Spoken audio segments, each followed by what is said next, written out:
Good morning, it's day 3.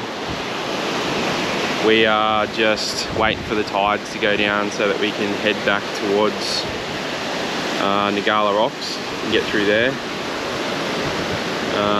Had a good sleep, which was good. Woke up this morning to someone shitting in our camp, which is odd because someone in the group said that they took an ocean shit this morning, but they're saying that this shit isn't theirs.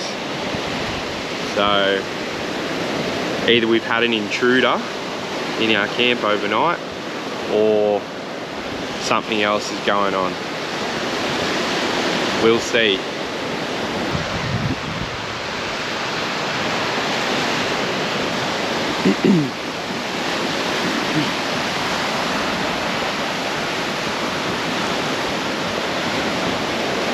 Uncle Bryce just admiring his handiwork. Oh. Very pleased with himself.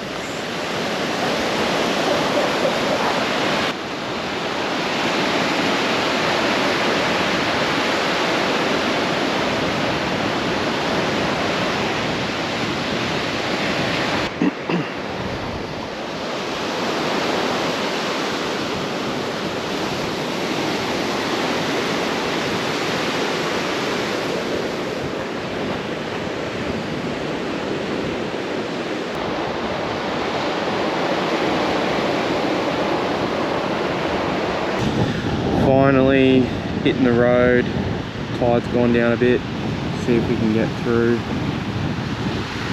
Hopefully we can sneak past all these logs. But yeah, this is a sick camp spot, really liked it.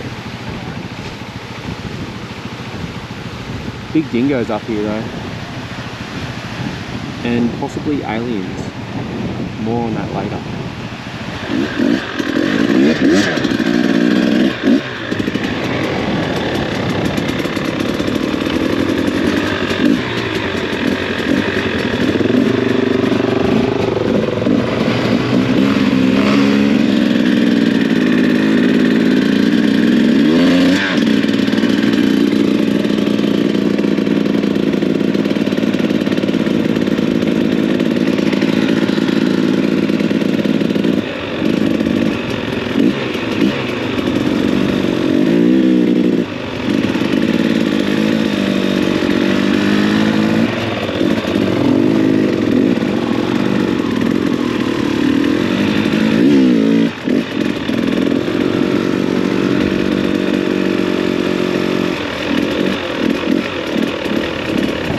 This doesn't look good.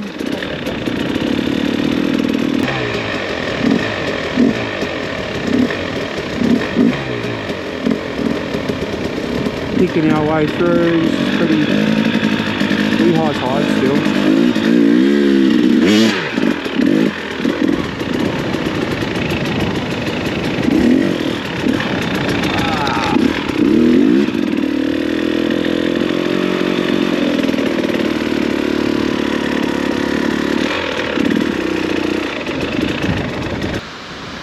Still here, waiting for the tides. Taking so long. Very hungry.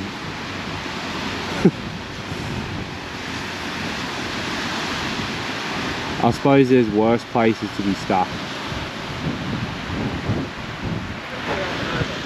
Josh is gonna send it.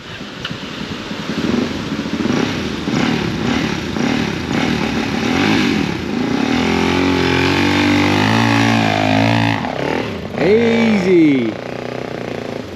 Easy does it. You're up. Crack up there, we can go.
mate.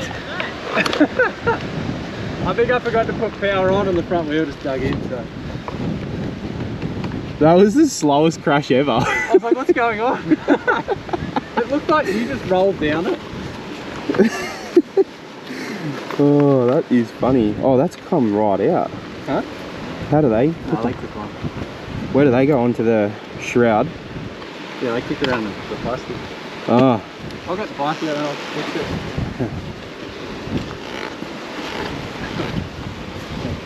Did you put power on when you come down? No, I just rolled. I just went to roll and then the front wheel just said, help. Oh. It was real controlled crash. It was like... Oh, mate. No, don't do that. I'm a road builder.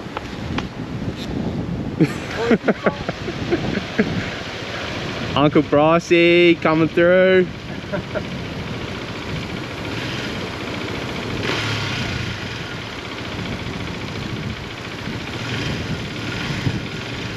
He's just seen the carnage unfold before him. He's gonna make me look bad, eh? I kind of want him to go down, because then it'll make me feel okay. No, we want him to get through, he'll get it. Oh, he's really thinking about it.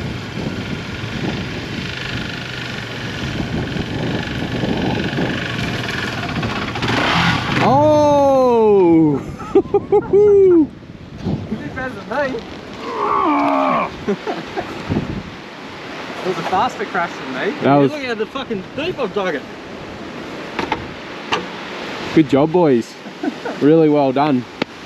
All that time wasted, tide's probably down. We could have just gone around.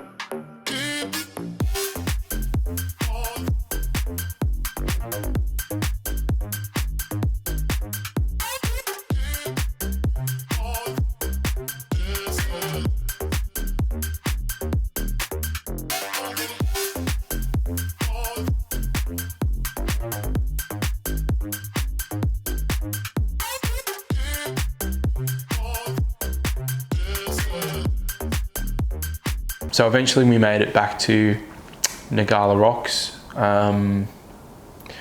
Weren't as worried about everybody getting through because everyone's already done it. So it was cruisy, just headed back through. For some reason I had my fuel off. I think I was worried about when Bryce was going through, my bike tipping over, because I didn't have a great stand on that trip for the sand. It was just a basic stand and it would kind of dig in and tip the bike over. So I thought, oh, if I'm away from my bike and it tips over and I've got the fuel off, then I'm not going to lose a bunch of fuel, hopefully. Genius me forgets to turn it back on. So I'm coming up to the start of Nagala southbound, and it's super soft, and I start to hit the hill climb, and then near the top I just run out of fuel.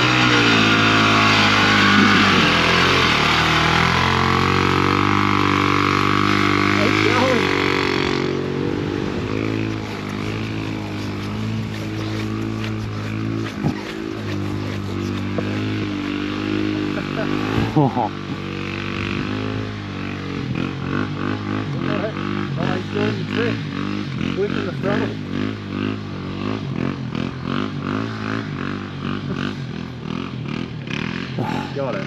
That brings a tear to my eye, like a proud father.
it was so soft. You never guess what I did. What? Had me fuel off and I ran out of fuel at the top of the hill. Pretty funny. Oh, heck is that? It was easy to get going again. Yeah. Well done, bro. Well done, bro. That's good. How Go good. to the left line as well. Yeah, I followed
Cruised back to Orchard Beach and got a beer and got some lunch. That was good. Got a pizza. I think Shauno and Graham from Fall Drive Action, Fall Drive 24/7 now, they were going there for like a meet and greet that afternoon. It was the Father's Day meet and greet. We didn't hang around for that, but yeah, the crowds were coming in, and yeah, it was good vibes there. It's a good spot to have a beer for sure. So eventually we just got fueled up and stuff there, and then it was south right down to Cathedrals, but we did stop at Champagne Pools this time. So it was hot that day, super hot, and as we're coming south it was like, oh, let's stop at Champagne Pools and have a bit of a look. So that was cool. Just stripped off the moto gear, board shorts on, left the bikes up the top, just short hike down to the pools. That's a mad spot for a swim. It was pretty cold getting in, but after you're in it's like heaps refreshing, so totally worthwhile doing that. And then eventually everyone was ready to go, so headed back to the bikes, and I couldn't be bothered putting my moto pants back on, so I just rode in board shorts.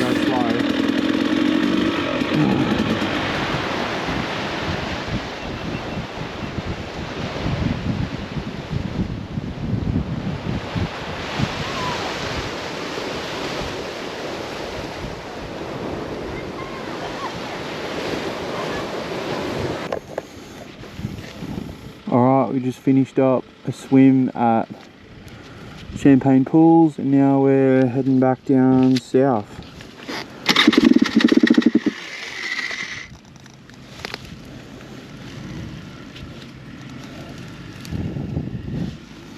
God, it's so nice here.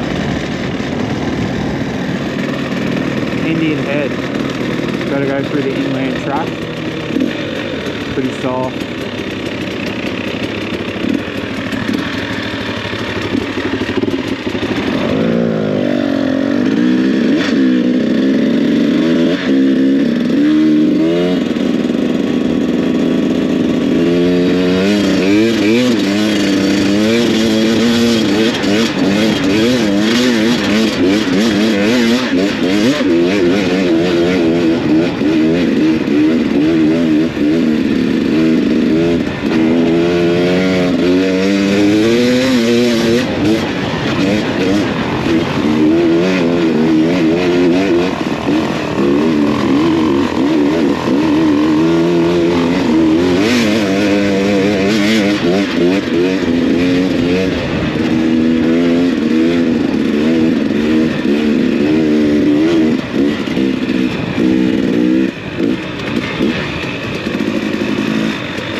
Rolled in, got our campsite details, got set up, set the tents up and all that sort of thing.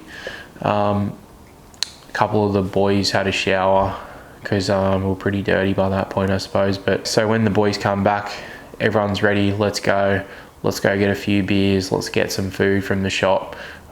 It was on, so yeah, got stuck into the beers that night. But when I say stuck into the beers, it's like it closes at 6 p.m.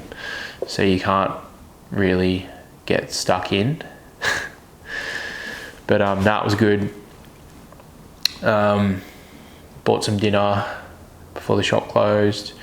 And then, yeah, I think we watched the sun go down on the front dune, which was sick. Like, what a mad view there.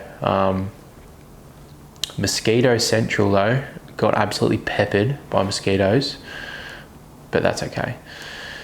Watch the sun go down, walk back to the camp, and time for bed. Everyone's tired. What a day.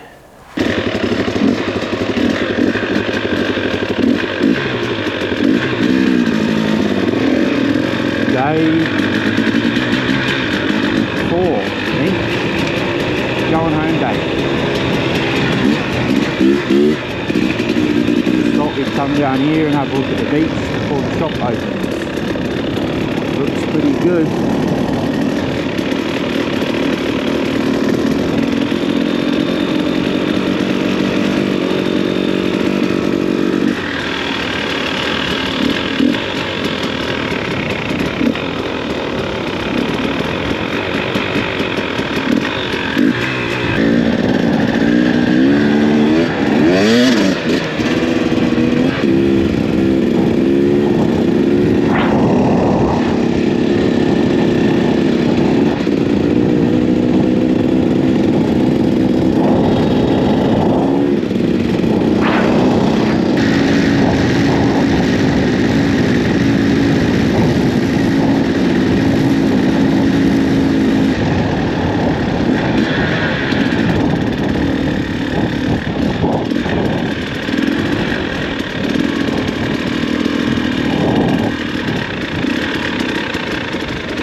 Dark Creek.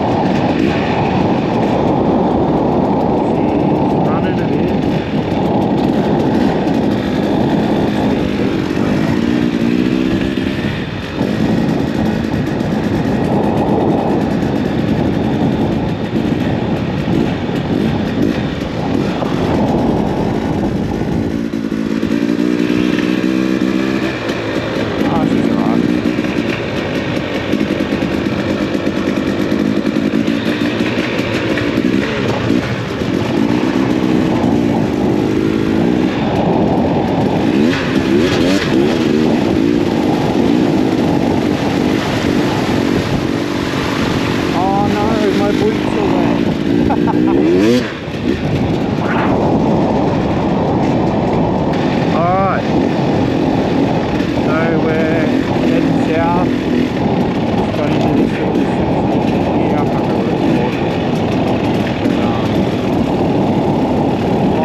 And it's super windy, like it is blowing a gale. We had to ride in the soft sand because of the tides. We weren't able to sort of get down onto that harder sand, which makes it easier to ride on, so we were in the softer stuff, and that was just giving my bike such a hard time. Josh was saying the same thing. It was hard on his bike.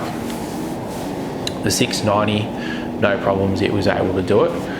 It was pretty soft, and yeah, I was sort of stuck in fourth gear, just ringing it out. It was bogging, it was carrying on. It did not like it at all. This slog towards the barge was the hardest slog I've done on it, on the island on that trip. I mean, you just had sea spray in your goggles the whole way. You know, went through all my tear-offs and everything. It was just hard work getting back to that barge, but eventually we got there. Had to sneak through a couple of tight spots because like the waves were coming in with the tides, but yeah, like eventually we got there. Yeah.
So barge comes in, straight on the barge. Gave him our tickets that we got on the way, straight across to Inskip Point, bang, off we go. Yeah, easy ride out, I suppose. Like, it wasn't too bad, no one got stuck or anything. And then we headed for Rainbow.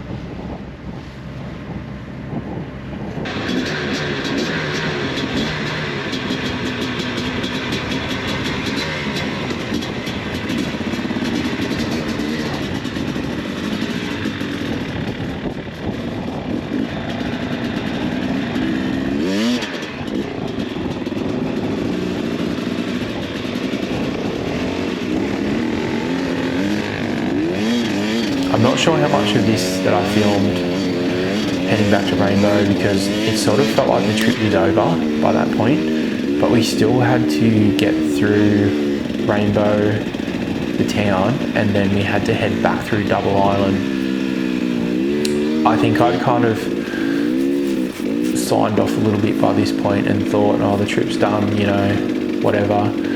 I was probably just keen to start getting back to the car. I don't know, like yeah, I was just a bit tired, I suppose. But yeah, we got fuel in Rainbow in the town, and then headed back onto the beach where we would be heading for Double Island next. So we're cruising up through there, the tide's coming in a little bit, and we got to sneak around some spots, which was fine. And then we were pretty close to the inland track at Double Island, sort of coming over the back from Rainbow to Double Island. And all of a sudden my exhaust silencer just drops on the ground, and like obviously the bike sounds totally different when the silencer's off, so I knew exactly what happened. I pulled up and had to like get the bike to stand up on its own in this soft sand, and then run back and grab this silencer and put it on. I'm not sure if there's any footage of it, but yeah, it was kind of like the most annoying thing to have happen, because we were about 40 k's from the end of the trip. So my bike up until this point has just been so good, like no issues really at all. I think I lost the spring off my stand earlier on in the trip, but I mean nothing major has happened up until now. So to have the silencer bolts which go into the subframe, they had rattled out. I'd lost one of them and one was still hanging on a little bit, so I saved that. But yeah, that was just annoying really to have that happen. But it was an easy fix. Just put it back on, pushed it back on, put some zip ties there to just hold it in place, and away we went. Like, it was fixed in 5 minutes sort of thing. So that's a lesson for everyone. Do not go on trips without zip ties and things like that, because you will need them. You never know when you're going to need them. Could be in the last 5 kilometers of that trip, but never leave home without them. Well, we made it back. This thing's all zip tied up, as you can see under there.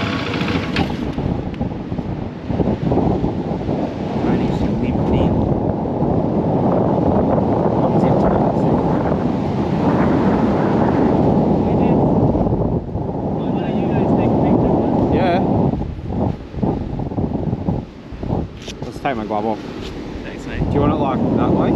So that's it, it's all done. 3 nights, 4 days on Fraser Island. Don't know how many kilometers we did. I think I used around 40 to 50 litres of fuel the entire time, which I thought was good. Some of you might be wondering, how did I mix 2-stroke fuel on the go? So I had a little syringe that's designed for oil.